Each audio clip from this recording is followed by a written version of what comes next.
Put busy mind.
Continuer la suite de la vidéo de la dernière fois.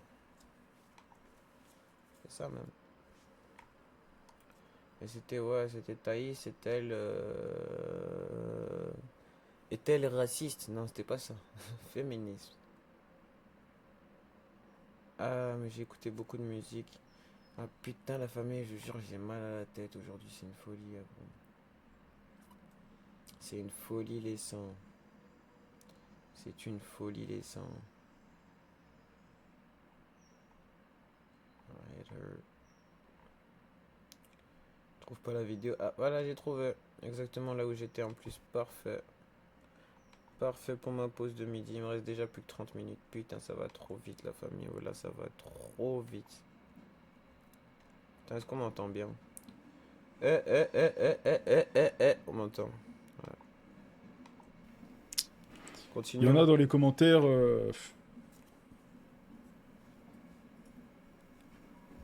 Du script, tu n'es plus une femme, tu es une traîtresse. Moi, je fais exactement le contraire. Je rends leur singularité aux femmes. Je dis qu'une femme peut préférer un modèle traditionnel. Elle peut vouloir dépendre d'un mari plutôt que de l'État. Elle peut choisir d'être mère au foyer. Et ça ne fait pas d'elle une sous-femme. Bref, je ne dis pas que j'en ai rien à foutre des femmes battues, violées ou humiliées. Je dis plutôt que je refuse un logiciel qui instrumentalise la souffrance de certaines pour imposer une grille de lecture complètement idéologique sur tout le reste. Ce que je veux, c'est une société plus juste pour les deux sexes, que les hommes soient responsables, protecteurs, solides, et que les femmes soient respectées, protégées et honorées. Je veux qu'on prenne au sérieux les violences réelles, mais pas qu'on s'en serve comme alibi pour déconstruire n'importe quelle différence ou hiérarchie. Plus on avance dans cette vidéo, plus vous allez Merci Thaïs.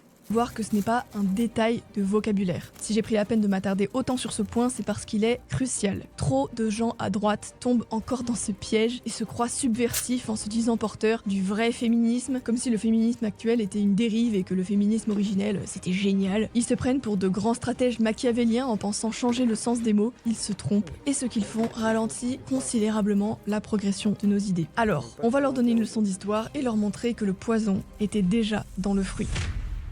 Comme je le disais, il y a un discours très à la mode chez certains à droite. Le féminisme aujourd'hui, c'est n'importe quoi, mais à la base, le féminisme, c'était bien. J'ai même vu des gens de droite scander « Make feminism great again ». Ah bon? Donc quoi, le féminisme originel serait noble, sérieux? Elle devrait tellement débattre et aller dans les manifestations. Franchement, ouais. Mais bon, malheureusement, je pense qu'elle se ferait directement... Ouais, c'est trop dangereux. Elle se ferait directement prendre à partie. Même avec des gardes du corps, tout ça, un peu comme les mecs de frontière, tu vois. Ah, elle se ferait directement prendre à partie, la dinguerie. Surtout que c'est une femme. Elle se ferait prendre à partie par les femmes qui défendent le droit des femmes et qui sont contre les violences faites aux femmes. Pur. Et puis un jour, les vilains wokistes... Un petit peu de dissonance cognitive. Mais le pire, c'est que... les personnes qui l'agresseraient, bah évidemment ce seraient des hommes, des femmes, mais après il y aurait personne pour dénoncer ces agressions-là, alors que c'est factuellement une agression gratuite. Visiblement, voilà. Je pense pas qu'il y ait d'après d'associations féministes qui viennent pour la défendre et dire c'est inacceptable qu'une femme ait été frappée. Non, ils vont fermer les yeux parce que c'était une femme qui avait pas la même manière de penser qu'eux. Mais vraiment, ce qui me fait vraiment de la peine pour eux, en fait, c'est qu'ils comprennent pas que c'est pile ce qu'ils dénoncent. C'est-à-dire que la violence, généralement, elle est toujours du même côté. La plupart du temps, bon, elle est pas chez ceux qui sont censés être les fascistes. Mais le pire, en fait, c'est que c'est sacrément factuel et on peut tous le voir. C'est super facile de le voir. Ceux qui arrivent le plus facilement aux mains, c'est toujours les mêmes. Et ça se voit. Il n'y a même pas besoin d'interprétation ou quoi que ce soit. Donc les gens qui pensent le contraire ou qui disent le contraire sont factuellement des énormes menteurs. Ils se mentent déjà en premier lieu à eux-mêmes. Et ils changent pas de manière de penser. Et c'est très dommage. Parce que c'est vraiment juste factuel. Là, il n'y a rien à dire. C'est tout le temps les mêmes. Dans les manifestations, dans les débats même, quand il y a par exemple les mecs de Frontières qui viennent débattre, poser leur table. Qu'est-ce que j'ai vu la dernière fois? Alors on l'a pas vu encore en vidéo, peut-être que je le regarderai en vidéo. Qu'est-ce que j'ai vu? Oula, ça bug. Je crois que ça bug de fou. Dites-moi. Je vois le retour, ça buguait. Bref, j'ai vu quoi la dernière fois? Le mec de Frontières, il repose sa table une 10e fois. Qu'est-ce qui se passe? Il y a un mec qui arrive ou une fille donne un coup de pied dans la caméra.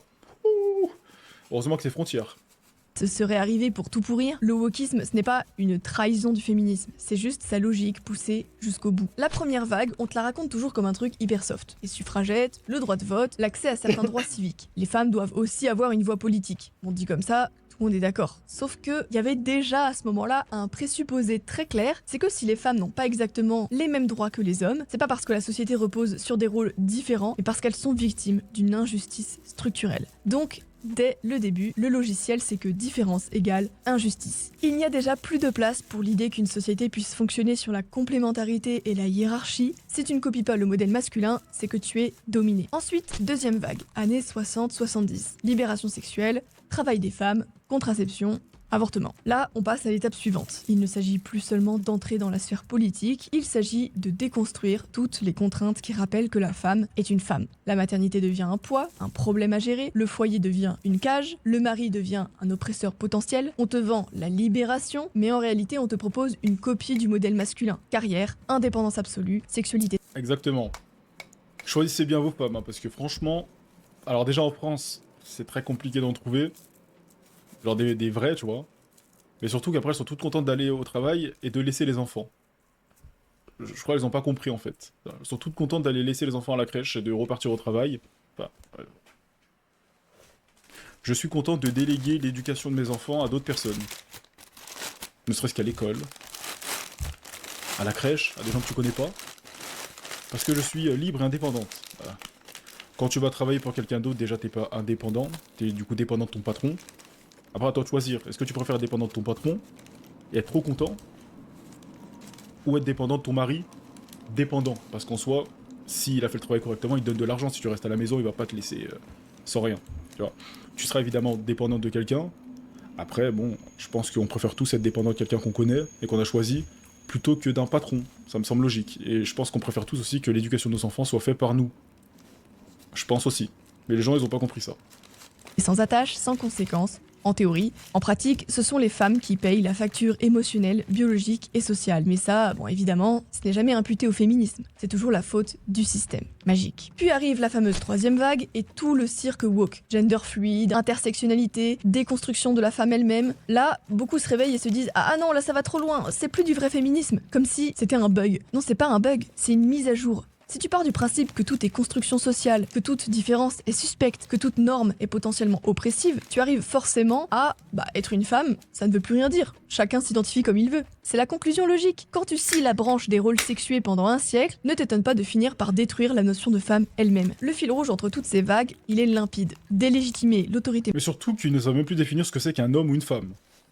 Maintenant, il n'y a plus beaucoup de personnes qui savent définir ça.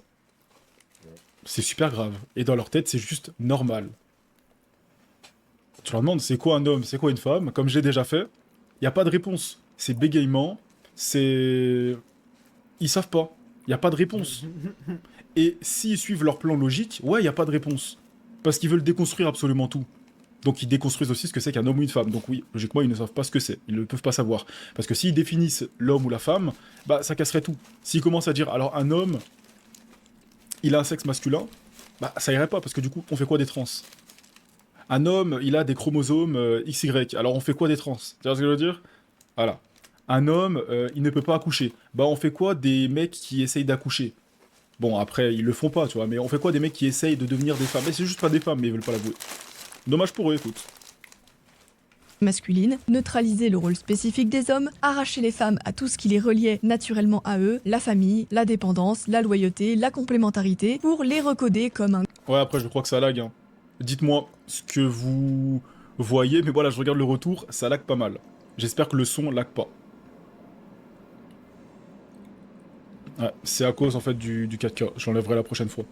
Groupe abstrait d'individus en guerre avec le patriarcat. Le discours des féministes de droite qui t'explique nous, on est pour le féminisme, mais pas pour les délires de genre, nous on veut revenir au féminisme sérieux d'avant. C'est du fantasme. Le féminisme sérieux d'avant portait déjà la graine de la destruction actuelle. C'est comme dire la gauche c'était mieux avant. On avait d'ailleurs fait une vidéo il y a longtemps. Forcément, avec le référentiel d'aujourd'hui, la gauche paraît moins folle qu'elle ne l'est aujourd'hui. Est-ce qu'elle n'était pas moins nocive? Non. Elle était juste moins avancée dans son projet de déconstruction. Le wokisme, il n'est pas venu de Mars. Il vient des mêmes facs, des mêmes milieux, des mêmes présupposés basés sur l'égalité absolue. Les féministes de droite, elles t'expliquent qu'elles valorisent la famille, la maternité, les racines, qu'elles sont contre le wokisme, qu'elles adorent les hommes virils, mais avec le tampon moral du féminisme pour rester fréquentable dans le système quand même, parce que faut pas déconner. Alors d'accord, elles ne disent peut-être pas tous les hommes, elles disent les hommes issus de sociétés ultra-patriarcales, comme si c'était ça le sujet. L'autorité masculine et le père comme chef de famille. Non, le problème ce sont des hommes de cultures différentes et qui ne respectent pas les femmes, pas le patriarcat. Le vrai rôle du féminisme de droite, c'est d'offrir une porte de sortie confortable à ceux qui n'ont pas le courage de rompre avec le mot féminisme. Ils sentent confusément que ça ne colle pas trop avec leur vision du monde, mais ils n'osent pas dire non front. Mais non, j'ai pas trop de trucs ouverts, attendez. J'ai quoi ouvert? Mais non, les gars, j'ai rien d'ouvert là. OBS, je suis obligé. Alors peut-être Discord, je vais le quitter. Google aussi, je vais le quitter. Mais les gars, j'ai pas de trucs ouverts là. même Pour les ça, pages. j'avais rien en plus sur Discord. J'étais pas en conversation et pareil sur Chrome.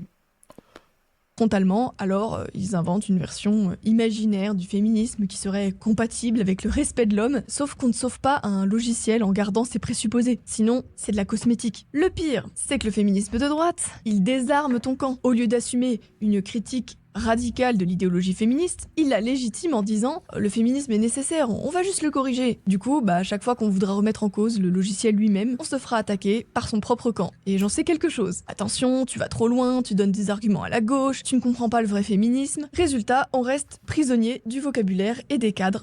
Désolé pour celui tout à l'heure qui m'a dit d'aller voir sur TikTok. Je vais le faire juste après la vidéo, promis. Je vais me le noter sur mon téléphone.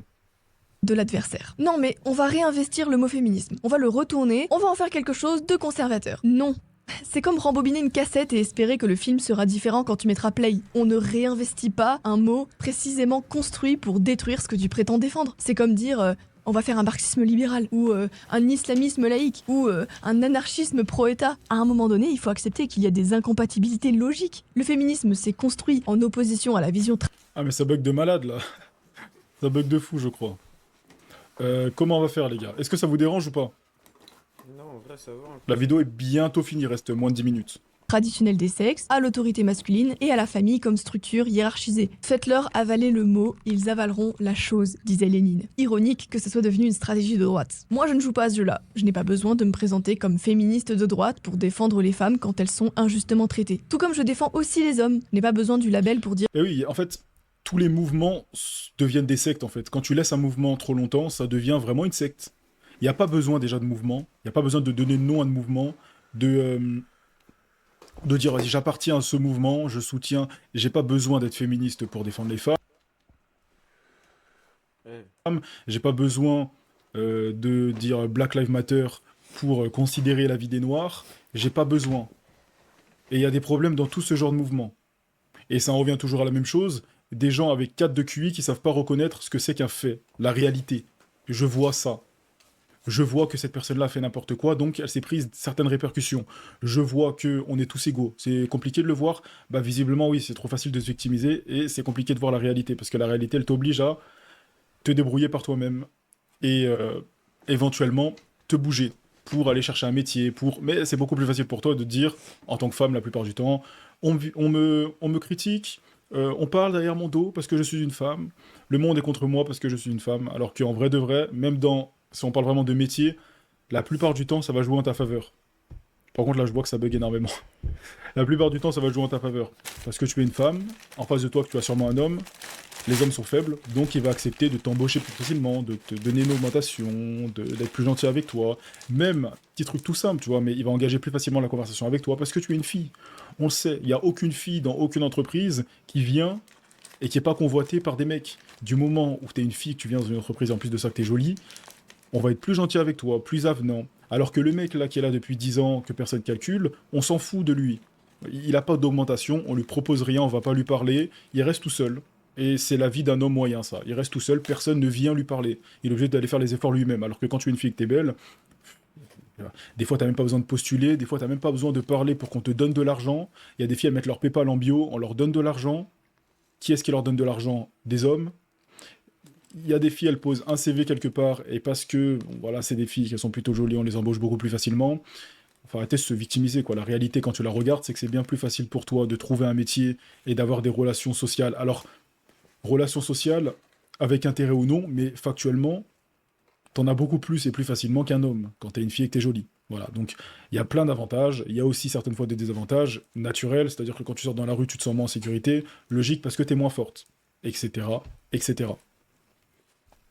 Dire qu'un viol est un crime, que frapper sa femme c'est dégueulasse, qu'abandonner ses enfants c'est une honte. Je peux défendre des femmes et critiquer des hommes sans jamais valider une idéologie qui veut dissoudre l'ordre naturel entre eux. Donc, on va être clair, tu ne peux pas être pour l'autorité masculine, pour la hiérarchie dans la famille, pour des rôles sexuels assumés et en même temps pour le féminisme. Tu peux mettre tous les guillemets que tu veux, hein, ça restera contradictoire. Et à un moment donné, il faut être cohérent. Ça, c'était pour mon petit coup de gueule.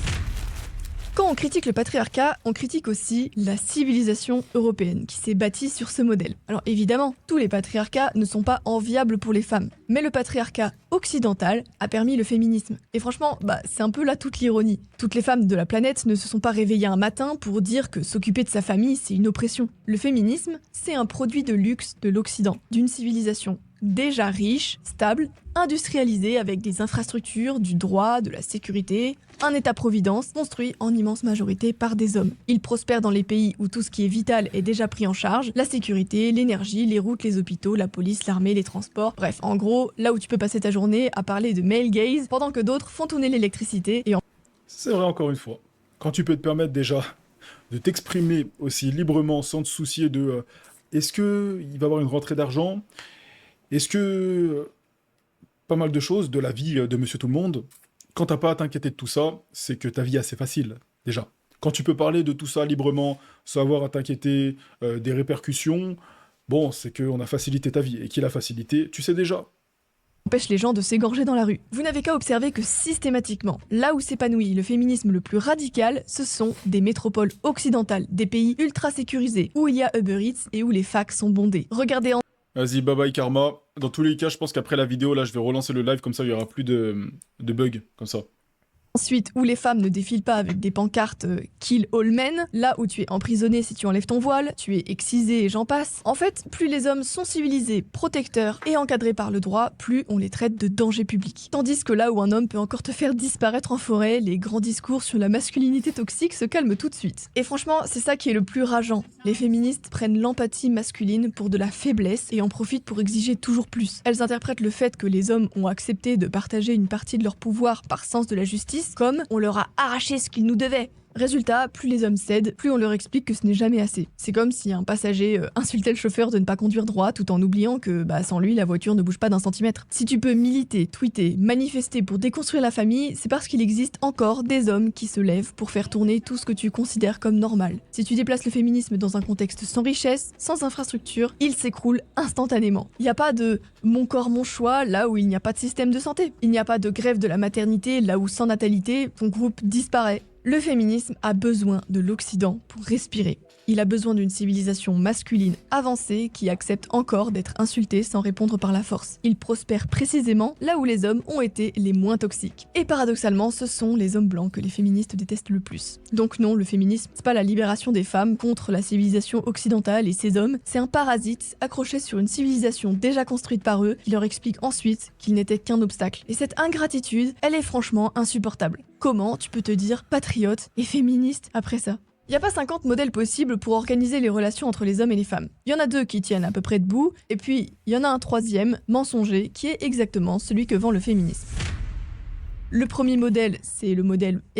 Le mec, il a dit, en plus, t'as dit, c'est pas en couple, j'ai peut-être une chance. Je sais pas, déjà, si t'es blanc, ça peut passer. J'ai cru entendre qu'elle se mettrait jamais en couple avec un noir, peu importe qu'il soit beau, qu'il soit extrêmement riche, qu'il soit parfait. égalitaire strict. C'est le modèle que les féministes prétendent défendre officiellement. Dans ce modèle, les hommes et les femmes ont exactement les mêmes droits, mais aussi exactement les mêmes devoirs, les mêmes risques, les mêmes responsabilités. Il n'y a pas d'excuses, il n'y a pas de passe-droit, pas de oui, mais moi je suis une femme. Tu veux l'égalité? Très bien, tu vas jusqu'au bout. Concrètement, ça veut dire quoi? Service militaire ou service de défense obligatoire pour tout le monde, sans distinction, même exposition aux métiers dangereux, aux travaux physiques, aux situations de crise. Ça veut se battre pour faire des quotas dans la politique ou dans tout autre métier avec un certain statut hiérarchique. Et par contre, faire des quotas chez les éboueurs, on les entend plus beaucoup. Hein. Même Ils ont tous repris mon exemple des éboueurs. Ça, j'aime bien. Elle, Ryan, elle, ça fait plaisir. La dernière fois, j'étais à Zara, je faisais mon shopping et tout. Et là, je vois un vendeur qui vient vers moi, qui me parle des éboueurs, genre qui répète ma vidéo. Bah, elle a bien marché. Et c'est même pas celle qui a le plus marché pourtant. Mais ils ont trop kiffé les gens. Je suis en train de faire mes courses et il me dit on dit éboueur ou éboueuse? Parce que j'ai dit ça justement dans la vidéo. Je savais pas. J'ai dit ouais, j'ai une association pour les éboueurs. Ou éboueuse, je sais pas comment on dit. Est-ce que ça te dirait d'être éboueuse? durée de travail, même pression, même sanction en cas de faute, même taux de prison, même peine, pas de traitement de faveur devant le juge parce que, vous comprenez, elle est mère de famille. Bref, ça veut aussi dire pas de quota, pas de parité forcée, pas de discrimination positive pour faire monter artificiellement les chiffres. Tu postules à un poste, tu es prise ou non sur compétence, point. Y a pas de « Ah, il manque une femme sur la photo ». Bon, dans ce modèle, il n'y a plus de protection pour les femmes. Si une femme veut faire la guerre, elle fait la guerre. Si elle veut être PDG, elle assume d'y sacrifier sa vie privée comme un homme. Si elle veut une sexualité sans contrainte, elle assume les conséquences psychologiques et physiques comme un homme. Ça veut dire que les hommes n'ont plus d'obligation implicite de se sacrifier davantage, d'être galants avec elles, de prendre les risques à leur place, de les surprotéger. Là, pour le coup, l'égalité, elle est réelle. Si à la limite elles étaient cohérentes et qu'elles défendaient vraiment ça, bon, c'est pas ma vision, mais ok. Sinon, il y a le deuxième modèle, c'est le modèle traditionnel assumé, celui que je défends. Dans ce modèle, les hommes et les femmes ne sont pas égaux au sens abstrait, ils sont différents et complètement. Il y a encore des gens qui se battent dans les commentaires. Pourquoi à chaque fois il y a des gens qui se battent? Pourquoi à chaque fois? Attends, désolé de ne pas être ton avis, mais je suis une méchante personne. Ouais, j'ai pas compris.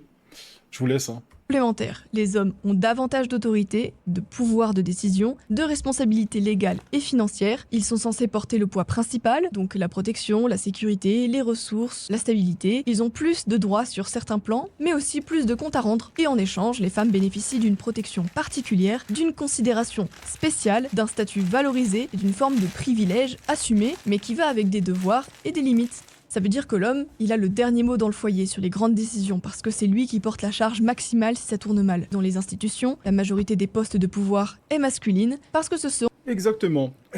Allez, un exemple. Et on parle même pas financièrement parlant, ce serait trop simple. Mince.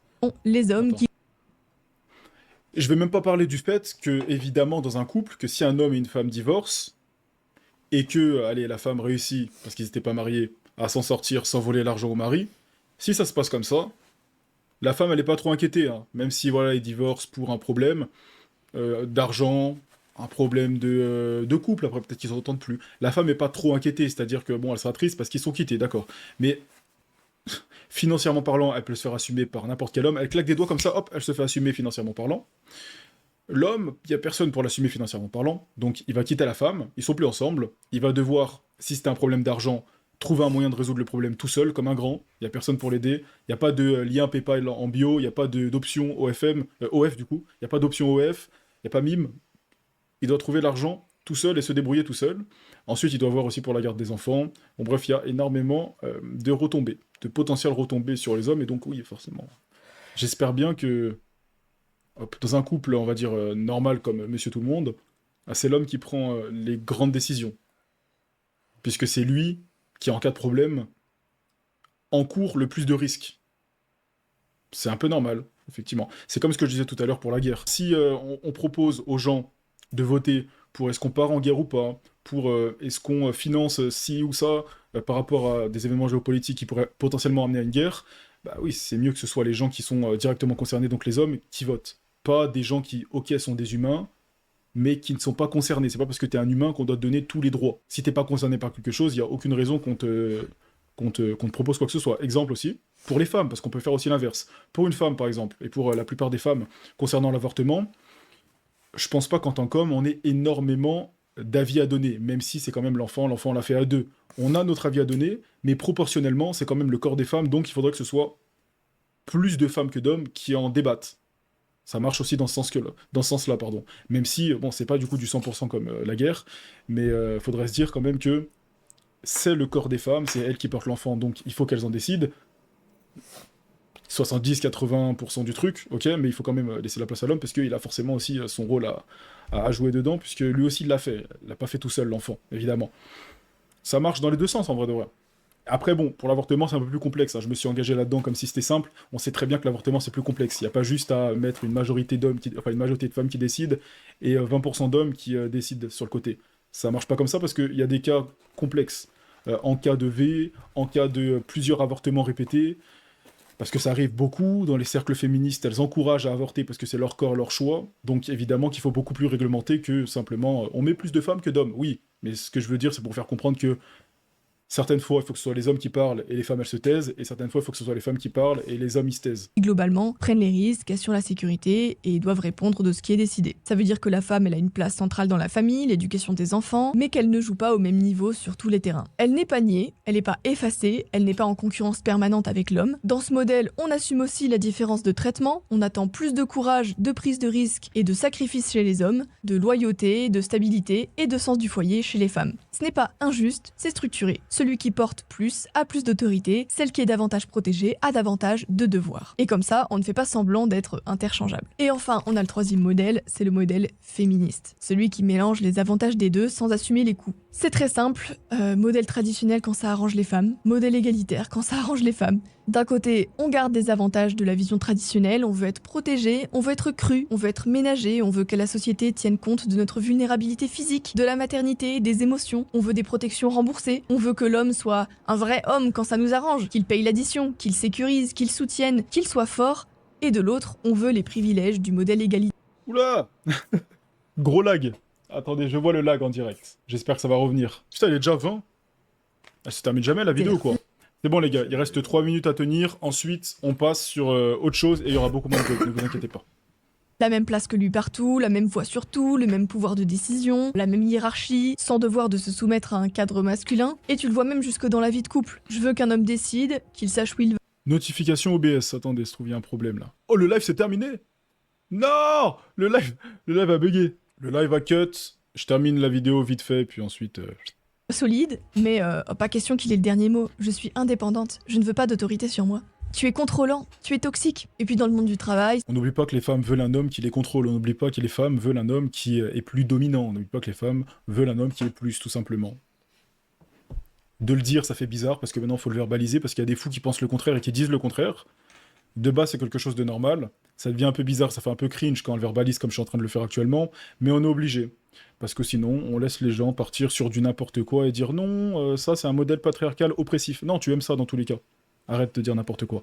Mais encore une fois, il n'y a que sur les réseaux qu'elles s'endoctrinent entre elles et que les gens s'endoctrinent et qu'ils commencent à penser et à dire des choses qu'ils ne font pas dans tous les cas dans la vraie vie.